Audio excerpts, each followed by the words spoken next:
I think that just as we're living in a nuclear age, we have grown so tremendously in scientific knowledge, it doesn't seem too much to say that men can begin to awaken to the fact that they haven't grown enough spiritually and haven't recognized their spiritual capacities.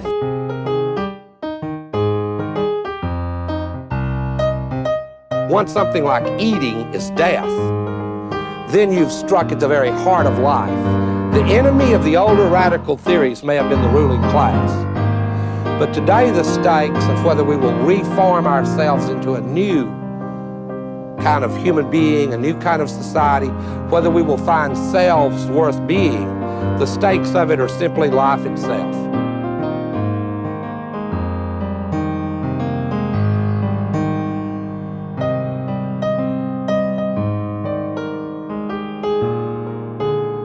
As modernity has created promises that it has no ability to keep. What this means is that we're a society of disembedded individuals, stuck in the impossible situation of being alone together. And what was understood as emancipation has proved to be a form of isolation. It is important to understand that what I am telling you is not simply a cultural history. It's a description of the story that shapes every single person that you know. This is why there is a rise in mental illness. It's absolutely concurrent with the disembedding of the individual, because individuals can't constitute themselves by the very nature of the case. Subjectivity cannot sustain its own weight. We need others to tell us. But we've been given an ethical mandate by the Enlightenment that tells us that that's immoral, that nobody should constrain us. Dustbowl Diatribes is a Morin Academy podcast. Please support us on Patreon at the Morin Academy. So I recently met Martin Chung in Berlin at an International Society for the Study of European Ideas conference. And it became clear to me that our interests overlapped in the areas of Catholic social doctrine and international relations. And he'd make a fitting subject for an interview on Dustbowl Diatribes. So we want to talk to him today about teaching Catholic social doctrine, why it's sometimes difficult to get Catholics interested in it, and then its application to international political economy, and maybe particularly what light it might shed on the neo-feudal turn of the global economy. But first, some introductions. Martin is an associate professor in the Department of Government and International Studies and associate coordinator of Government and International Studies program at Hong Kong Baptist University. He teaches in areas of sustainable peace, religion and politics, comparative regionalism, and European studies. He's a member of the Hong Kong Diocesan Commission for Integral Human Development, a co-lecturer of Catholic social doctrine courses offered by the Lay Catholic Association of Macau and the Macau Diocese, and an editorial writer and columnist at the Macau Observer, which is a Chinese weekly for the Chinese Catholic community in Macau. So welcome, Martin. And I guess maybe we could just start off with maybe just like tell us a little bit about yourself and what you do, and then maybe how you got into Catholic social doctrine. All right. Well, first of all, thank you for inviting me. It's a great honor to be on your podcast and to know more about the Morin Academy. I think with the Catholic social doctrine or Catholic social teaching, we know sometimes different names. We're talking about basically the same thing. With the Catholic social teaching, I think it all started actually I think it went all the way back to 2011 when the first Chinese translation of the Catholic social doctrine, what is called the Compendium of the Social Doctrine of the Church, published by the Pontifical Council for Justice and Peace. The English version came out in 2004, and the traditional Chinese version came out in 2011.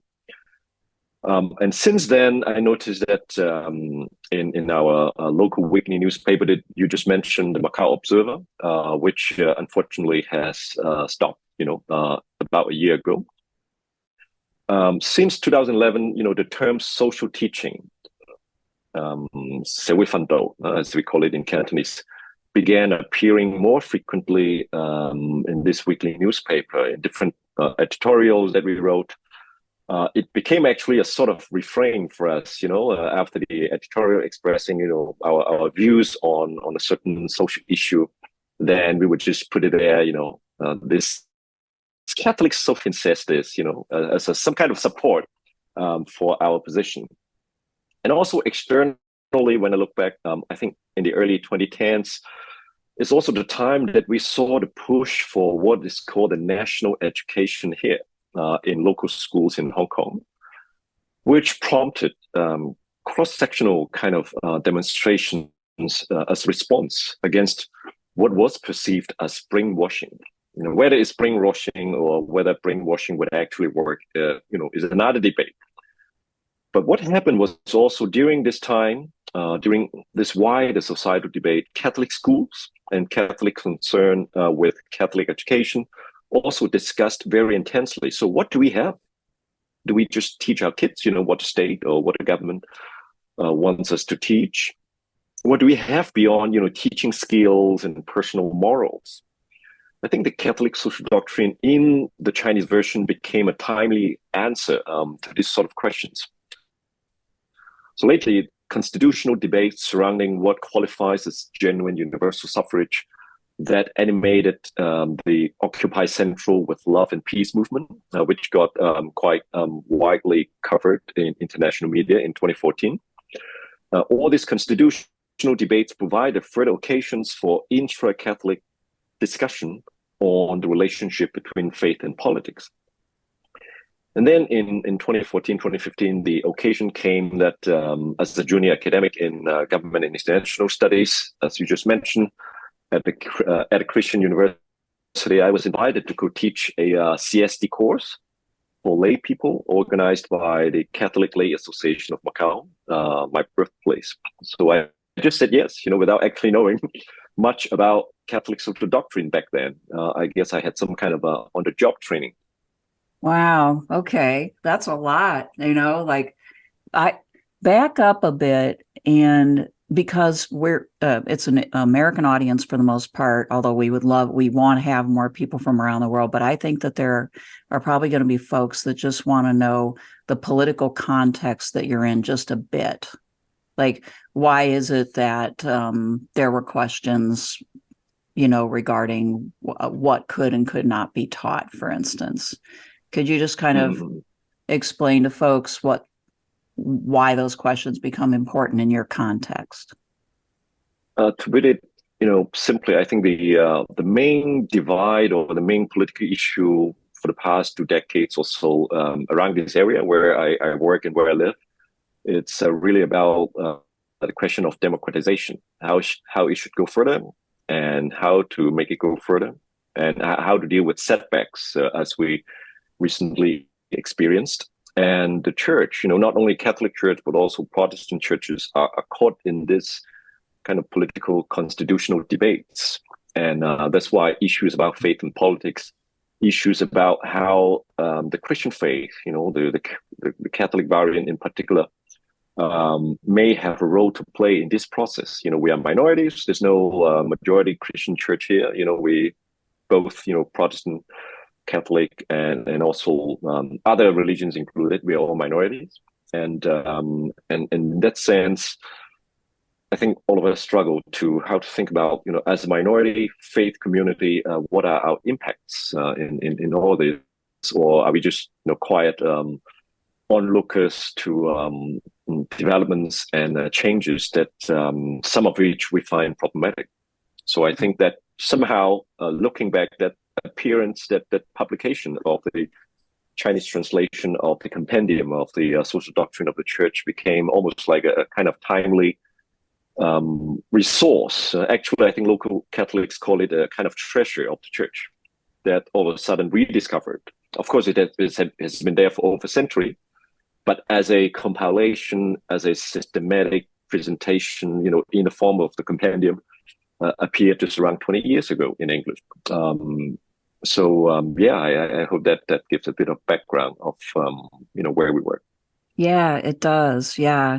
I think here, the doctrine has been available, of course, for a long, long time, and it doesn't get taught a whole lot.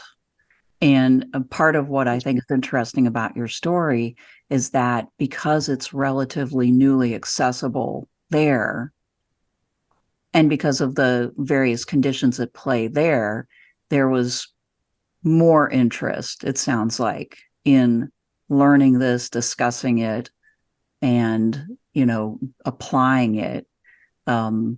That's the kind of enthusiasm I think we would like to see here. Now, I guess I'll just ask, and I don't want to hog things too much, but like, what kind of, what is your experience teaching it? What kind of responses do you have to it at various points in your experience?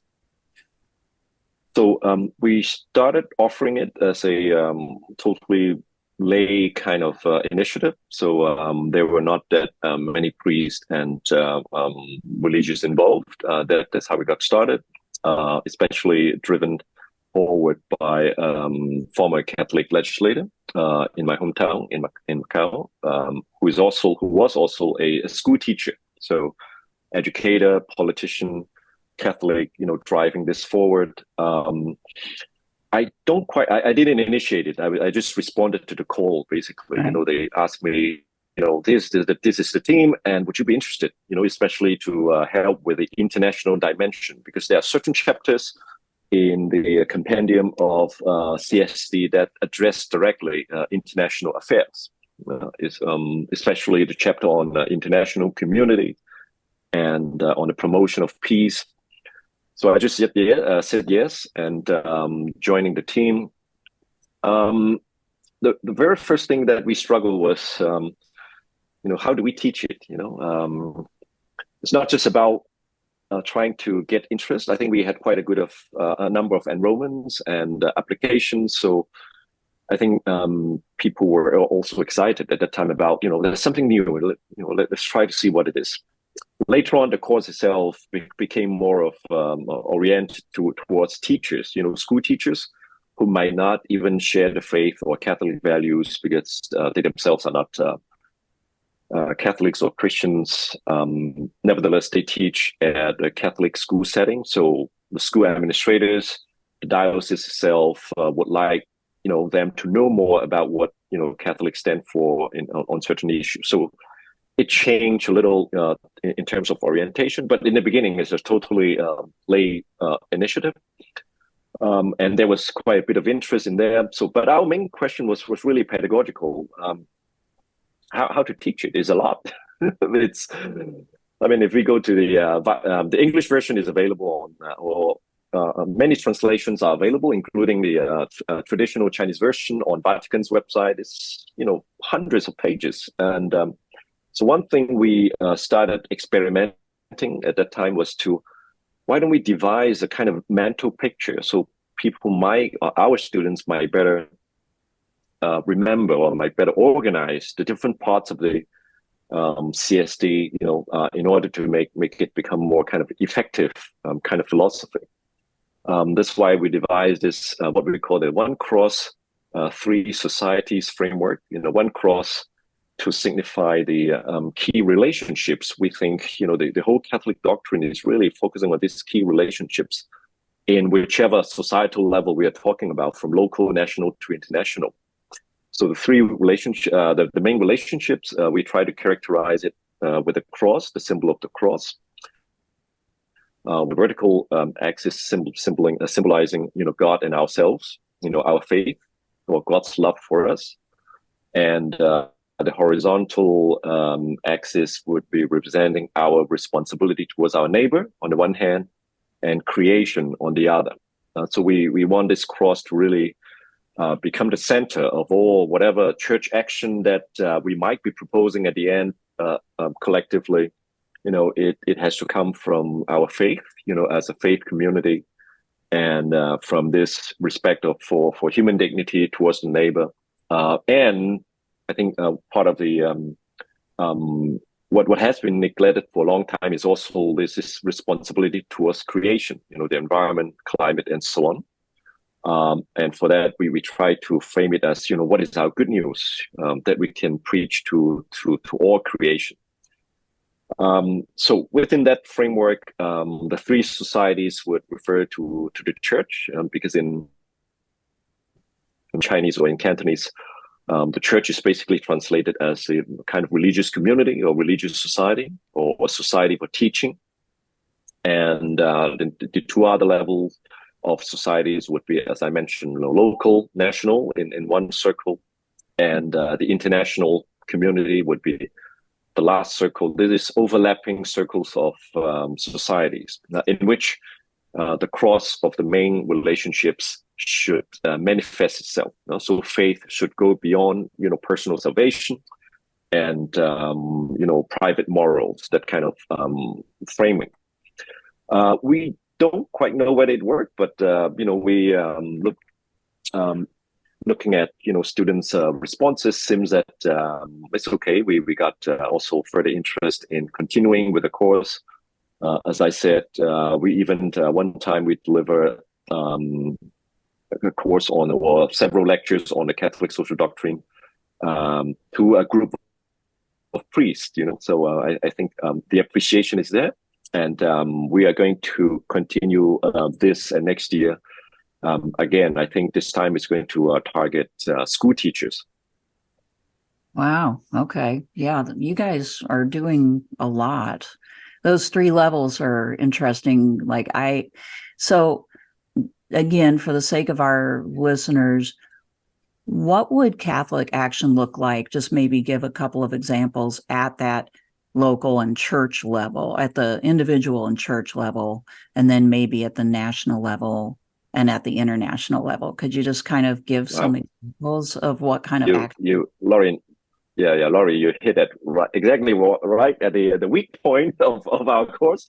Okay. Because the compendium itself, if you look at the compendium, the last chapter, the 12th substantial case, the last chapter is actually, about the Catholic social doctrine and what it calls the ecclesial action or church action, as we understand it as a church. So it's action oriented. So from faith, thinking about how faith should be lived in, social, international, national levels, and what would the action mean? And we always try, in the different editions of the Catholic social doctrine course, to ask our students. So, what do you think? If you are to plan some kind of action, what would that be? We'll make some suggestions and see how students responded as well. I remember making the suggestion of, because this course was mainly, we did learn from what people do in Hong Kong, what Catholics do in Hong Kong, especially in what they publish. But all these courses were conducted in Macau. So, and the Macau economy, it's basically casino gambling economy. And so for local questions, we try to ask our students. So after, taking this course about Catholic social doctrine, what do you think, the whole problem of problem gambling or pathological gambling, what would be the systemic critique? Because I think one major contribution for Catholics, learning about Catholic social doctrine is really learning about systemic critique, systemic thinking. Right. As one Bishop Ha from Hong Kong, coming to Macau, giving one of the key lectures, that's how he characterized Catholic social doctrine. To put it simply, it's about systemic critique. So he made example of looking at poverty, and the traditional Catholic response would be charity, right? Be willing to share your wealth and generate wealth, good, but also share it. The Catholic social doctrine would say, sharing is not good or charity is not good, but it's probably not enough, because it's also important to think about why poverty is generated systemically. Is it part of the system? Is it part of our system? I mean, are we stakeholders or vested interests in this system that we cannot just use charity to deal with it, because it would be like dealing with the symptoms without dealing with the causes. So I think one major contribution, in my view, as a teacher of CSD to, whether it's fellow Catholics or school teachers, would be this to train ourselves with this kind of systemic thinking. And so one local example, we would call it the assignment at the end of the course, was to challenge students. So after taking this course, do you still think, this problematic pathological gambling problem, a kind of personal problem? Because that tends to be the case. I'm not sure about in the situation in the United States, how people consider this problem of pathological gambling. But in our culture, it tends to be almost blame 100% on the gamblers themselves. It's something in your person, Mm-hmm. And rather than thinking about, but our whole economy, all this industrialization of, all this marketing efforts would make it much more difficult for the pathological gambler to quit. He would just be bombarded with marketing materials all the time. And our legislation, the way we taxation and how taxation is used, all of this play a part in strengthening that system. So I think we had a good discussion on that. The systemic side of pathological gambling as a local problem, but also a national problem, because mainly, majority of gamblers would be coming from mainland China, around Macau, so southern China, Guangdong and so on. And sometimes we raise also challenging and provocative questions as well. We sort of Macau society compared to Hong Kong is more conservative, politically speaking. Right. We sort of pride ourselves as the more patriotic, special administrative region compared to Hong Kong. But then I think the provocative question that we raised was, why, if Macau, citizens are so patriotic, or church included, why not ban gamblers from the mainland, entering casinos, especially government officials, especially even party, officials, mm-hmm. which we do to ourselves. We ban our government officials from entering casinos, except for a few days during the Chinese New Year. So to make it short, I don't want to, burden you with too many details, which may not be relevant at all to your audience. What I would just want to say is the CSD offers that kind of platform for us to discuss these issues as a Catholic community, and try to, maybe not towards action. Right? I think at the end we didn't really come up with any concrete plan of action, but more of reflecting and thinking about, I think, there's a need, but how to fulfill that need for a bigger kind of a collective action, even though as a minority church. I think we are not quite there yet. Still at the discussion stage without much action at the end. Lori and I spend a whole lot of time talking about how can we make systematic change. Is part of it not only that you're such a small minority that you don't even have the political power to do that, or is it also because part of human consciousness is maybe not tending to think in systematic terms, and it's hard to bridge the gap between us saying gambling's wrong or abortion's wrong or all sorts of poverty's wrong.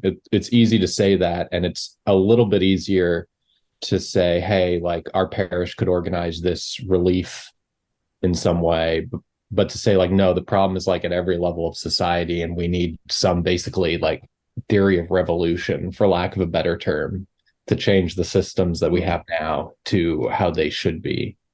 Would you agree with kind of how I'm laying that out, or do you look at the situation differently? Well, first of all, I think it's not just the minorities that don't have political power in our system. I think the majority is the same. It's not the kind of system that when you have the enough number of votes, you can change things. I should really be careful of what I'm saying now. Sure. But so it's not exactly that. It's probably a kind of also a minority complex, minority mindset. Sorry, that we tend to think. We are a small group. What can we do? There's a certain fatalistic thinking there, and also with the colonial legacy. So I think it's a perennial kind of caution that, especially what I perceive in the non-Chinese clergy who work in this area, they would be extra careful in doing anything provocative or saying anything provocative, but necessary in society, because they perceive that there's this resistance to a church or church teaching because it has been perceived as, historically speaking, part of the colonial oppressive system. So there are all these layers of difficulty, but I would say it's more of this minority mindset that it's at play, to sort of stop us from thinking about what can be done as a group. I'm not quite sure whether, when you mentioned, is it in human nature that makes it more difficult for us to think systemically? Perhaps you're right. I think probably you're right. Tend to blame individuals for their problem, for systemic problem, rather than thinking at a grander scheme. And again, I come back to my point about the Catholic social doctrine, especially in what it calls the structures of sin analysis, which I spend a lot of time on in my lectures. This term of structures of sin in several articles in the Catholic social doctrine, I think it really opens up minds to think about sins as not just something at a personal level, but they can accumulate and grow and live, have a longer lifespan than individual sinners, because they, tend to add to each other and making it more difficult for people who try to do good, and making it much easier for people continue to, to sin. So that, I think it probably is one of its unique contribution to this systemic critique. And of course, when we talk about structures of sin or structural sin, then the kind of emotion that it engenders would be quite different from, let's say, when we follow, socialist kind of systemic critique. We can go into that later on, but just want to bring it out at this point that I do agree with you. There's probably this human weakness and tendency to either avoid or think, taking it as extremely difficult to think in systemic terms. But the course that we offer precisely try to address that, and especially following the prophetic tradition, which the CSD also draws from, prophets, also criticizing oppressive structures, but also, cultures, so it's not just about bad guys or big companies or, those who are powerful that are in this systemic critique, but also, ordinary people, how they are part of that, and how they, the little decisions that they make, sustain this wider systems of oppression or exploitation.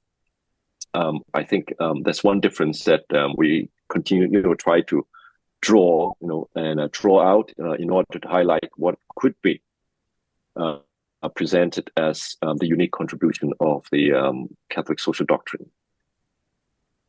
Yeah, I think it's easier for people to blame the individual and say, the solution to the problem then is just fix the individual, fix yourself.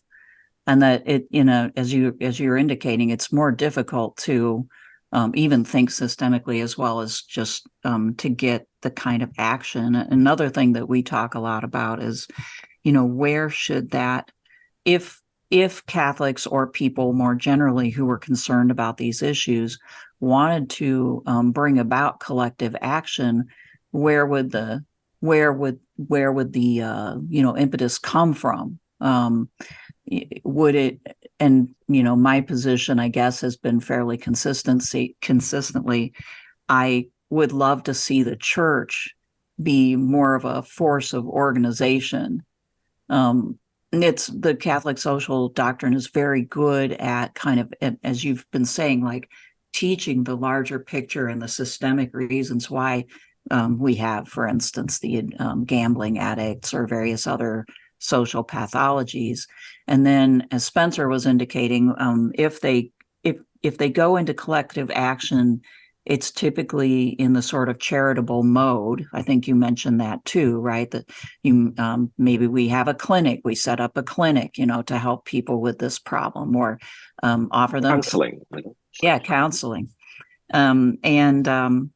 But they don't go beyond that to maybe more collective action. Either, I guess, like the next step in the United States anyway would be, political, as in getting involved in the political system. But there's this other thing that could be done, and it could be done anywhere, where Catholics, sort of organized by the church, could create the type of strong communities that would allow people to live maybe better, more meaningful lives and not be attracted to gambling or drug addiction, or, and maybe have means of escaping poverty through Catholic community. So this is my axe to grind, I guess, is like, but I guess to ask you, like, what do you see as the church's role beyond teaching it, if anything, to like bring about change? Yeah, I think for that, I think I would go back to your earlier question, because you raised two sides of the same question to me. I just answered you on the local aspect. What about the international aspect? What kind of church action might be possible, through learning about the Catholic social doctrine. I was actually very glad teaching in one of the editions of the CS was, as I was telling you, I'm asked within the team to deal with international aspects, international society. So part of it is about economic life. Within the chapter on economic life, part of it is about globalization. Also in the part on human work, it's also about these new things, which at that time, we're talking about the early 2000s. It was globalization, probably they would need an update to talk about deglobalization as a new thing, or de-risking. Anyway, so within that context, within the context of talking about promotion of peace, which is like one of the last chapters in the CSD, of course, we proceed with the principles that are elaborated in the CSD, and also the scriptural basis. I always like to direct my students back to the scriptural basis instead of what I perceive some others do when they study the Catholic social doctrine. Is all about which popes have said what. That's a bit too personal to my. I would rather, let's look at a scriptural basis and see, how certain principles are drawn, and so look at it, if you like, contextualizing it so that we can see, why certain principles or pronouncements are very time bound and very situational, and some others are more permanent. And I think the CSD itself recognizes this. So in one of those lectures, I was able to, within this context, to show the example of Christian action for peace in East Asia. So I showed my students, let's say, statements by the Catholic Council for Justice and Peace in Japan, when they issue statements, apologizing for imperial Japanese crimes, which were, as far as I know, this kind of pronouncements don't get reported in Chinese media. Rather, it is for that politician, visiting the Yasukuni Shrine, where war criminals are enshrined, gets reported a lot. So there's this impression that, even Japanese people, ordinary people, they don't think about it, which is not true. We know a lot of Japanese historians, Japanese writers, intellectuals have contributed, a lot in changing that kind of mindset. So I was able to show these few statements produced by the Japanese Catholic Council for Justice and Peace, the apologies that were issued. And as part of the exercise or the assignment, I asked my students, what do you think, Chinese church or Chinese churches could respond to such pronouncements of repentance? And my hope was at some point when when I gathered enough responses, we might be able to actually draft one response. Because as far as I don't know of any Korean response to that statement. I don't know of certainly any response to that statement collectively, even as small as within just at that time it's called the Justice and Peace Council. Now they have changed the name now. I belong to this group called the Integral Human Development Council. But anyhow, it could be something that a kind of response that could be generated, small as a group as we are. And I'm hoping at some point, if we continue, with this course, maybe. So far, I don't have enough responses. A lot of students avoided that question. They choose easier ones.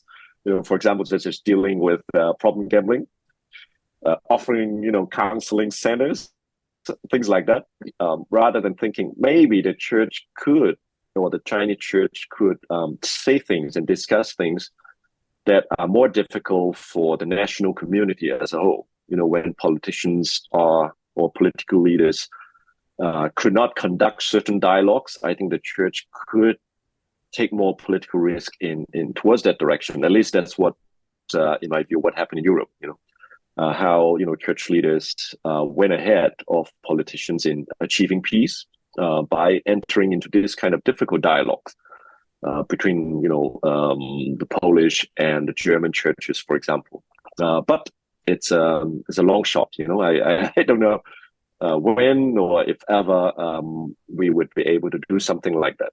So far, as I said, the church is not outside of society, so which means that the concerns or the main things that really occupy our minds and our efforts is really thinking about, in this process of democratization or reversal of democratization, how can the church behave? So it's very local, it's very national. All these questions about bishops, naming bishops, Sino-Vatican relations, this predominate. So I think it still takes a while before we can try to generate enough consciousness and awareness that perhaps there are other issues that the church can deal with or make a contribution. So let's switch gears over to more of the international economic situation. I know we wanted to talk about that.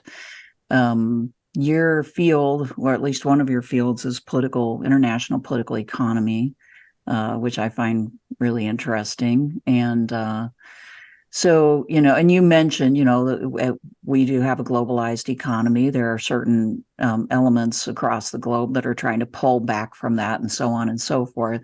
One of the things that Spencer and I have found interesting along those lines is just this concept that we are kind of moving away from a globalized recognizably capitalist system into something a little different, which some people characterize as neo-feudal.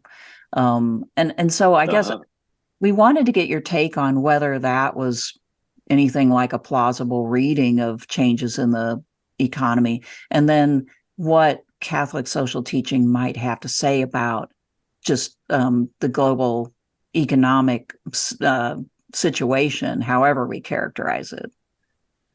Well, first of all, two confessions to make. The first one, it's about when it comes to the Catholic social doctrine itself. I'm not a great fan of this or that, papal encyclicals. It's more of, I have to teach it, so I deal with it, including those sections that you mentioned address more directly to international political economy. Especially about in the early 2000s, this keyword of globalization, the flat world, that kind of issues. I think in general, the Catholic social doctrine is rather bland in my view when it comes to that. Its critique is more of a mild kind of critique that I personally don't find particularly original.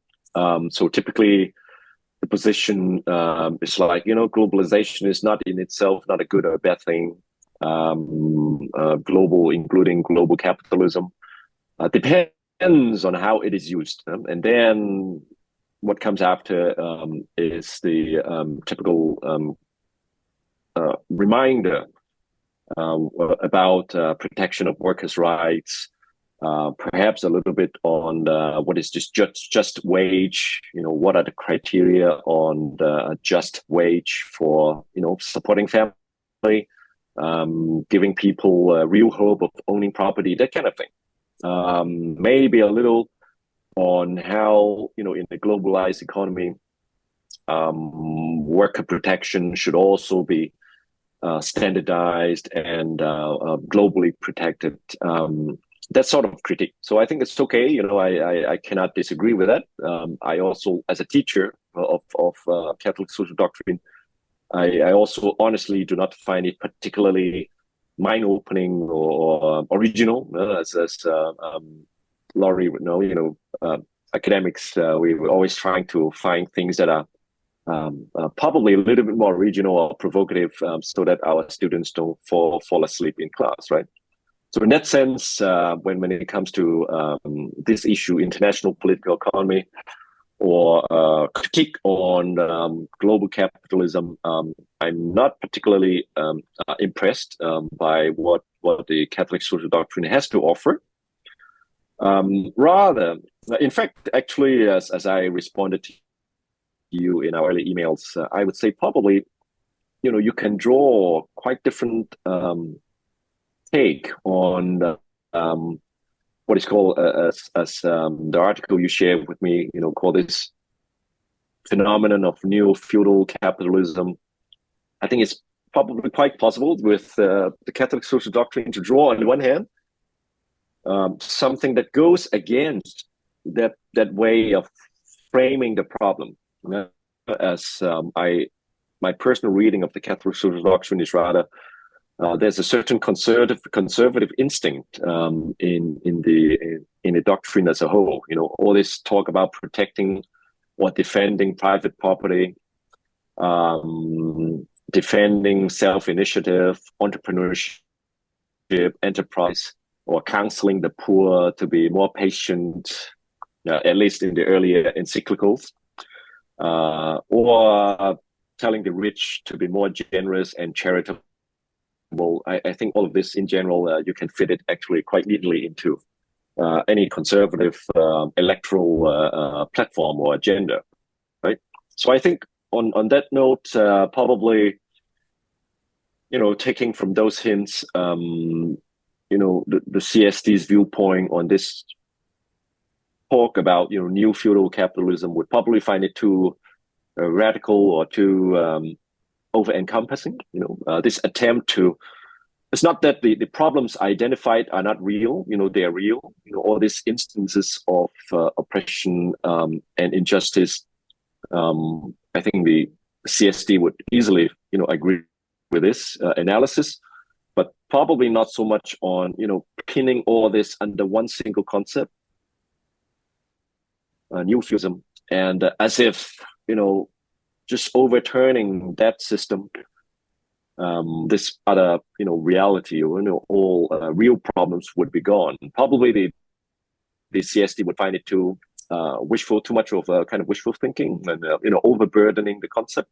On the one hand, like I said, this conservative instinct.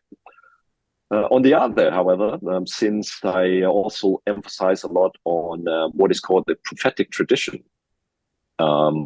highlighted in the Catholic social doctrine. In fact, I think this very term, the prophetic tradition, was in one of the first articles, if not the very first article, in the CSD compendium when it discusses economic life.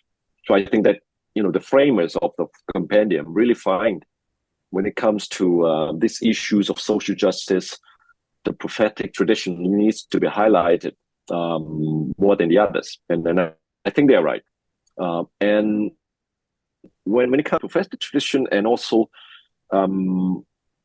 referring to what I just mentioned, the structures of sin analysis, I think probably that angle, one could find agreement with that discourse on neo-feudalism, because that prophetic tradition And the structures of sin analysis would allow for more radical analysis of reality, would allow for more place and more prominence of the victim's perspective.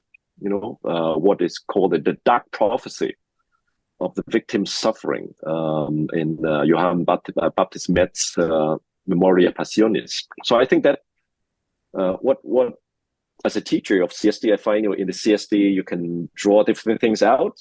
Just like it's not scripture, but it's prose. It's all a lot about using reason and analysis, but one can still is a broad church in a way. So one can draw different things to support one's position. That's why, as editorial writers, we do like using the Catholic social doctrine a lot to support our individual take on issues. So, I would say all this. The new feudal capitalism analysis, probably the appreciation would be more on the critique of the real social problems. Personally, I think that analysis of how data is generated and also weaponized against its owner. So we are data generators, but those who reap from the benefits, from our data could actually use them against us, such as using this big data in marketing and so on. I think that analysis is to the point and interesting, but probably not agreeing with framing that under one big concept. I think in general, the CSD would probably support more of a piecemeal social improvement and deal with one issue at a time, rather than characterizing the whole system as a whole, as evil. As a totality. Except if one, yes, please, yes. Except again that prophetic tradition and structure of sin analysis could possibly allow for more radical analysis. Could you give some gestures of what that more radical analysis could look like? Certainly. And then here I want to go back to my earlier point, which I think, because when I read the analysis like that, I also ask myself, what kind of sentiments would generate in the reader, when the reader absorbs that literature and that discourse, and how it would be different or could be different if we adopt a more of a Catholic social doctrine kind of discourse or analysis on the same problem. I think the structure of sin analysis is interesting because it comes from a few encyclicals by I think most prominently by John Paul II, when he talks about the structures of sin or structural sin. There are several terms that he has used, and directing people's attention to how personal sin can add on each other and creating a structure. I think the same analysis can be applied exactly to all those phenomena, that are named, and these are real problems in what is called a neo-feudal capitalist system. But the kind of sentiment would be very different. The kind of sentiment engendered in the reader, I think, would be quite different. On the one hand, if following the neo-feudal discourse, we are the new peasants. We are the new. I think that's what is exactly called. We generate the data, but we don't benefit from our data. Just using one of the examples. Then it's about our rights, being violated. Okay, there's this injustice, and we are victims of this injustice. There's this unjust system of data mining, and we suffer from it. That creates one sentiment. But the structure of sin analysis would probably turn the table around and ask, who have created this kind of exploitation, and instinctually it directs the reader to think about, how did I use all these platforms? How did I allow these platforms to exploit me or exploit my data? Instead of, so I think it turns the table around to think about how we are co-responsible in creating such a system. So I would say, in general, probably there's this subtle difference in terms of a sense of co-responsibility rather than the sense of indignation, as victims of an unjust system. So probably the analysis won't look very different, but the sentiments are different, and consequently, the solution or the church action that might be produced could be quite different.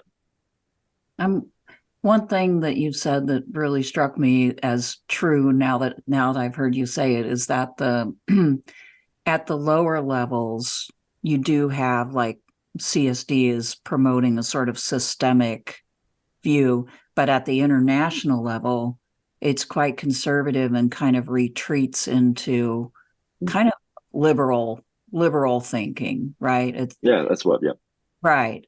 And therefore, it's not, maybe, if I'm reading you correctly, it's not making the conclusions that are sort of inherent within it, right?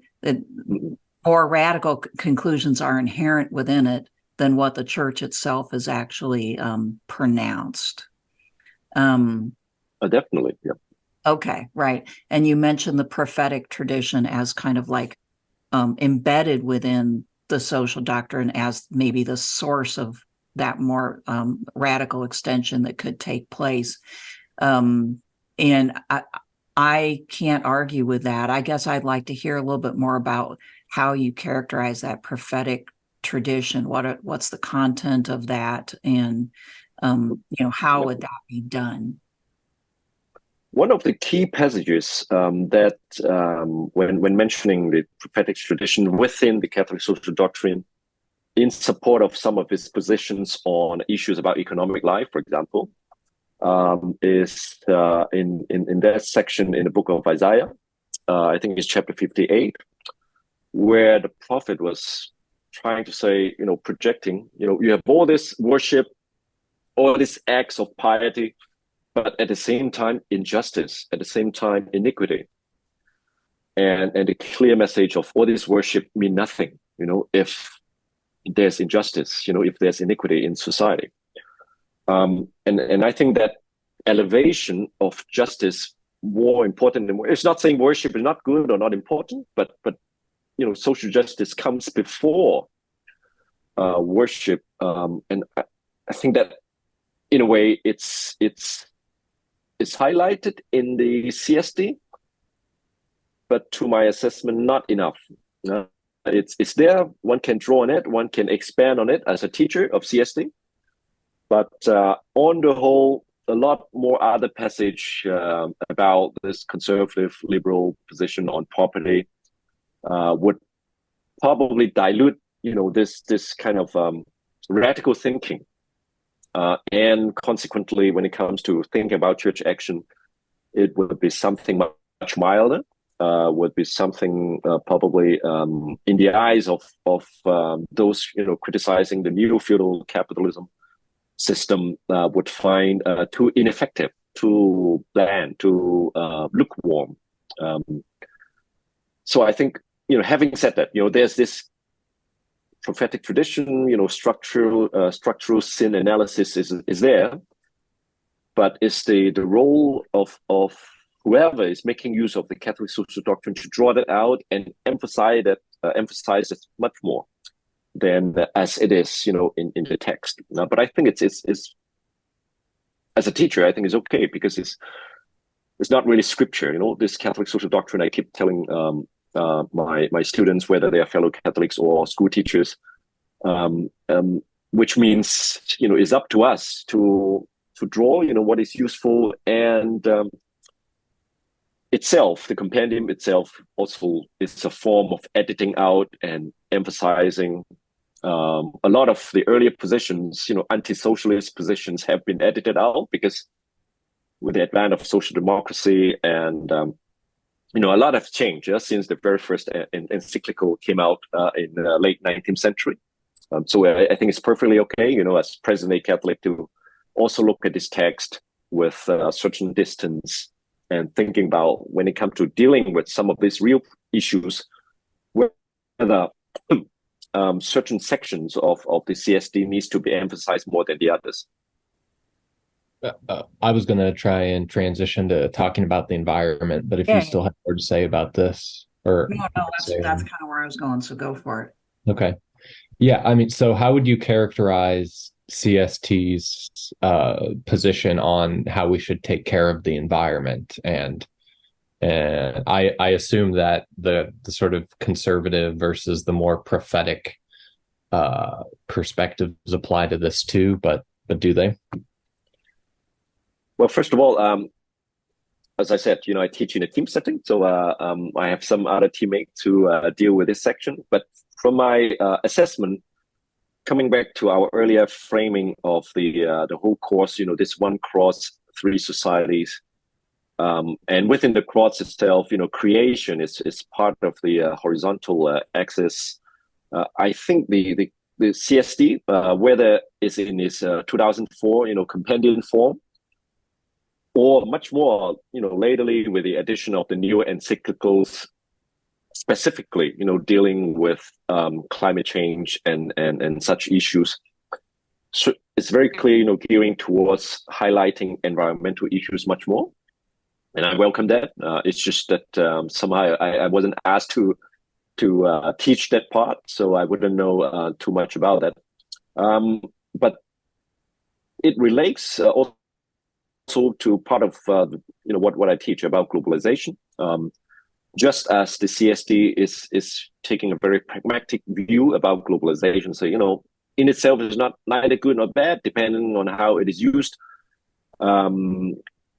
Applying the same logic, this development, whether globalization, globalized economy is good or bad for the environment, is probably also a kind of pragmatic approach, depending on what happens with that. If in this globalized economy, or increasingly what we see, a de-risking kind of globalization, moving part of the production out of China, putting them in India or Vietnam. If this is happening and it's all about increasing efficiency, and these efficiency gains mainly manifest in our consumption, in our carbon generation, then certainly it's not good.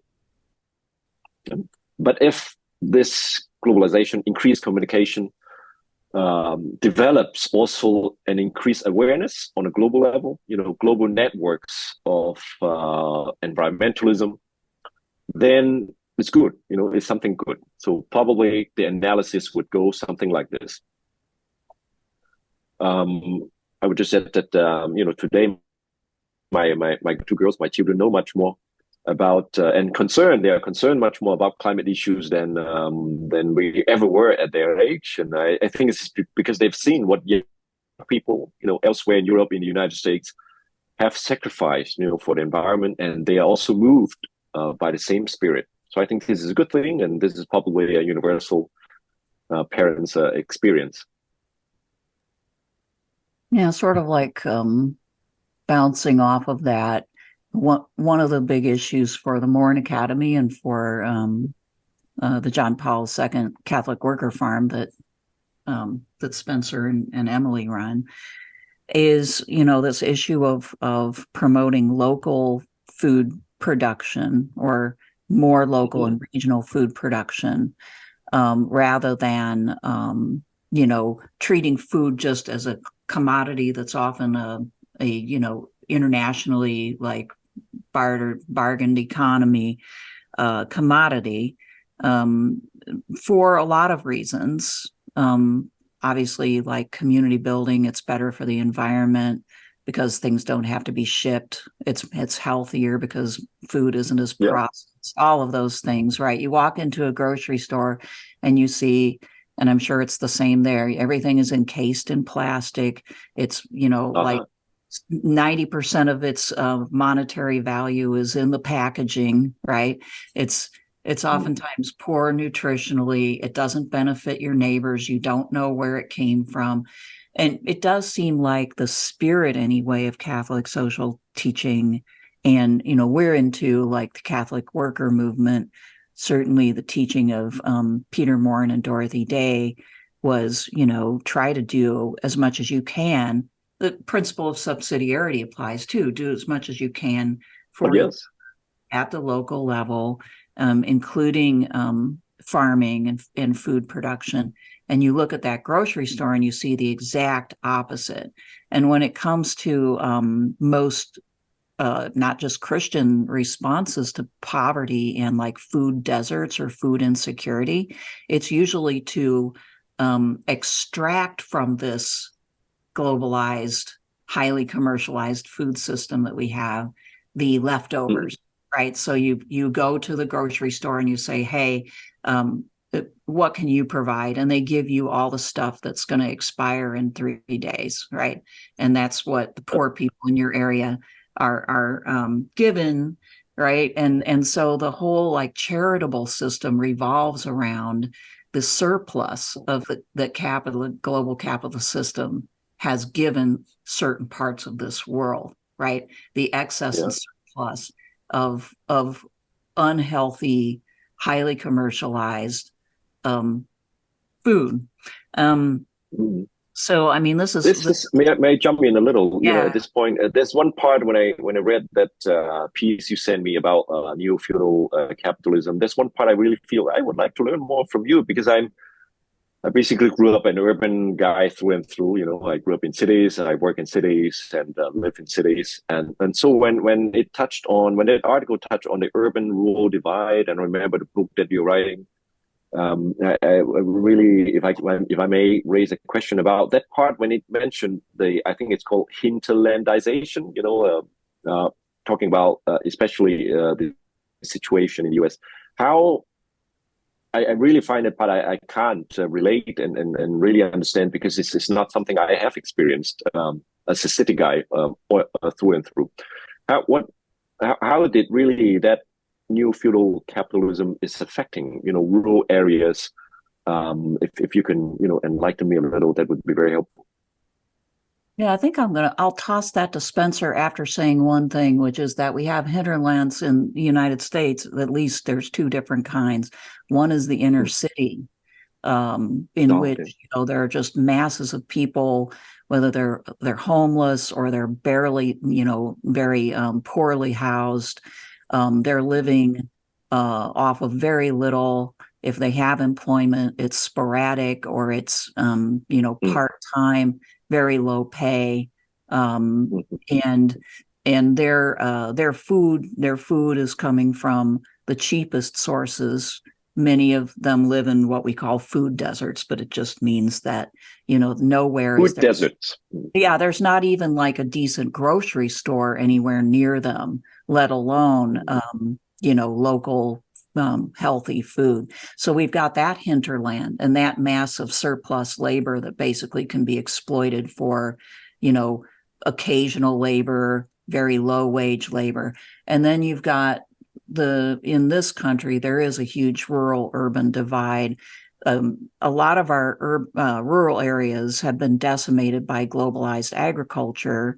We have huge farms instead of a lot of smaller farms. That's made our rural communities shrink and disappear. And the people that are left in truly rural areas in the United States are often poor, often have like a lot of social pathologies that come with that, such as drug and alcohol addiction. And they too live in food deserts, where even though there are farms all around them, they can't get decent food. So that, to me, that's the hinterlands of the United States. But Spencer, you probably can say better than I. Yeah, I guess I would just add 2 things. One, I think she's referencing this book that kind of made waves in radical circles a few years ago. And it was by this guy named Phil Neal, who's coming from like a Marxist perspective, but he wrote a book titled Hinterland. And he talks about everything Lori's talking about, as well as part of his argument is that in America, we tend to have in our cities like the urban center and then the suburbs, and then what are sometimes called exurbs. And a lot of the times the exurbs are where you have a lot of like warehousing and basically a bunch of like the industrial jobs that have been like pushed out of the city. And it's usually where a lot of like immigrants and minorities live. And so for him, that it's this kind of edge world between like rural areas that are increasingly like exploited of their like natural resources and their labor. And it's happening in sort of the margins of cities.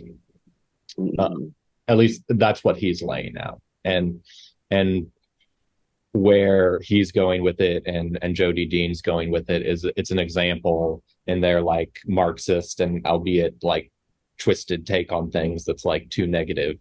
What they are saying is like all the resources are getting pumped out of this area and into cities to sustain ultimately unsustainable economic systems. If that makes sense. Yeah. I'm learning. Thank you. Yeah, that helps me understand. Probably appreciate much more about the that part when the authors talks about hinterlandization and perhaps I can relate now a little bit better with some areas I have in mind that perhaps not as drastic as you describe it, but certainly there are also local areas in the two cities where I live that in fact like you said want a certain form of glory and people also services becoming more difficult because of another new development elsewhere. Thank you, that's helpful. Sure. And I hope by teaching this course on Catholic social doctrine at least we can create a more ready ear, listening ear for within the local parishes for people who are, suffering different kinds of, realities like this that you just mentioned, that they would probably otherwise think, it's other people's problem, and it's just not. I don't have anything to do with it. I think CSD is helpful in generating what I call a sense of co-responsibility, to see oneself in part of the system, benefiting from the system that victimizes some others. I think in that sense is a useful tool. As I confessed earlier on, I'm not a great fan of all these encyclicals, but as a teacher, I find it, without this, I wouldn't have had any chance to discuss with fellow Catholics or school teachers or even priests, on these issues, from international political economy to peace initiatives by different church groups in East Asia. I think so. It provides a kind of focus. What it says, I would say it bluntly, what it says is not always right. Something I find quite difficult to agree with. But in the editing process of the compendium, a lot of that has gone out, which is good. But it's a good platform and a good focus, because if you just organize a talk or a seminar in the local parish, and some churchgoers would just go like, why should we be interested in this? But if you are organizing, this is part of the Catholic social doctrine, you generate a certain beauty, say, oh yeah, I should know that. I should actually, I should learn something about it. And then it becomes the occasion to talk about real problems. Yeah, it becomes an obligation, a moral obligation. Exactly. To learn. And I think that, this is probably just a phenomenon globally, that people in the center, people who are kind of, in effect, benefiting from the exploitation of others and the exploitation of the environment, are often really very unaware that that's exactly what's happening in their view. And I'm speaking only for, through conversations I've had with people in the United States. Often what you get is, I'm here because I earned it, because I worked hard, because this is a meritocracy. And I will admit maybe that I was placed well to do that, but nevertheless, it's primarily my work, right? And they don't they're not even, this is part of the evil of the hinterlandization, is that you don't even get a chance to see the many people in your own country as well as around the world who are being exploited so that you can live in this way, right? So even you're not going to go into the parts of the city where you can see the homeless people and the poverty. You're not going to go into the exurbs where you can see people like packing up your Amazon shipments, right? And they just sort of magically appear with your like McDonald's, Happy Meal. Oh, yes. And it isn't totally their fault because everybody lives in a bubble. And so like one of the things that the church can do through this type of teaching, and then what you're doing with it, is to get people out of their bubble so they're just made aware of the fact that no, like what you have, if you're a middle class or higher level socioeconomic status living in a fairly nice area, what you have is dependent, unfortunately, upon a great deal of evil, and we're all responsible for that. Now, the next, what do you do about that? And I agree with you that it probably has more radical implications than Catholic social doctrine has so far been able to voice. So I like what you're doing with that. I can say I enjoy teaching that, despite the fact that, going through, sometimes reading the Catholic social doctrine, it's really takes a lot of attention, staying awake.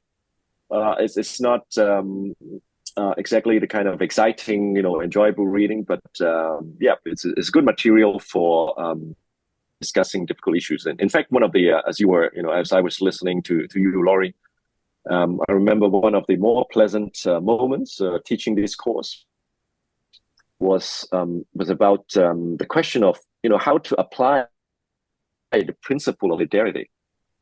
Now, solidarity is an interesting concept for teaching this course in the Chinese context, because solidarity usually is translated as 團結 in Cantonese, which can simply mean unity.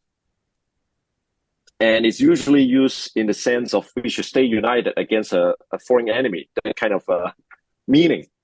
So I asked them, so how do you apply this principle of solidarity in economic matters? For example, during COVID, it has been reported, of course, difficult to verify, but, we listen from real people's life experiences. But during COVID, in the local casino industry, foreign workers were laid off first to keep local workers, on payroll. And I asked them, what would that mean to practice the principle of solidarity in this case? And then the teachers started arguing. It was a teacher's course. Some of them were bright enough to say, no, this principle of solidarity is not about sticking together as Macau citizens, but to see, foreign workers are also part of us. That's what it's meant by solidarity. And then the other teachers go, okay, I see what it means, but we should really stick to ourselves and keep our jobs.